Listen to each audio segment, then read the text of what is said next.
এক্সেলে কাজ করার সময় আমরা হয়তো অনেক সময় এরকম ডেটা ফেস করি যেগুলো হচ্ছে টেক্সট আকারে থাকে, এলোমেলোভাবে সাজানো থাকে না।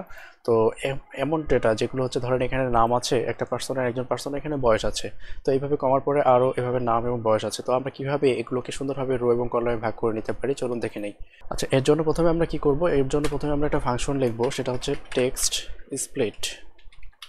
টেক্সট স্প্লিট লেখার পরে এখানে আমরা হচ্ছে ফার্স্ট ব্র্যাকেট দেবো। ফার্স্ট ব্র্যাকেট স্টার্ট করার পরে দেখেন এটা হচ্ছে আমাদের রেফারেন্স কি, টেক্সটের রেফারেন্সটা হচ্ছে এখান থেকে আমরা এটা নেব, এবং হচ্ছে কমা। কমা দেওয়ার পরে এখানে দেখেন নামের পাশে হচ্ছে একটা হচ্ছে ড্যাশ আছে, ড্যাশের পরে হচ্ছে যে বয়সটা আছে। তো আমরা এখানে ড্যাশের পরে যে বয়সটা এটাকে আলাদা করব, আলাদা কলামে নেব, মনে রাখবেন কলাম।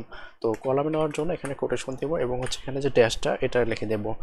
এটা লেখার পরে এখানে হচ্ছে যে কমা দেবো। আবার কমা দেওয়ার পরে দেখেন এটার পরে কি আছে, একটা নাম আছে, আবার ওইভাবে ওই ফরম্যাটে আছে। তো আমরা এখানে কমা যে আছে, কমাটাকে আলাদা কি করব, রোতে নেব। এজন্য এটাকে আমরা এই কমাটাকেও হচ্ছে কোটেশনের মধ্যে নিব, যাতে এটা আলাদা একটা রোতে চলে যায়।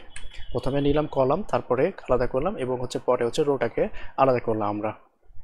তারপরে কি করব, আমরা এন্টার প্রেস করব। দেখেন এখন সবগুলো ডেটা সুন্দরভাবে সাজানো হয়ে গেছে এক ক্লিকে। এখানে দেখেন নেম আছে এবং হচ্ছে বয়স আছে। ধন্যবাদ। আপনার উপকারে লাগলে বা ভালো লাগলে ভিডিওটি শেয়ার করবেন বন্ধুদের সাথে এবং হচ্ছে লাইক এবং কমেন্ট করে পাশে থাকবেন।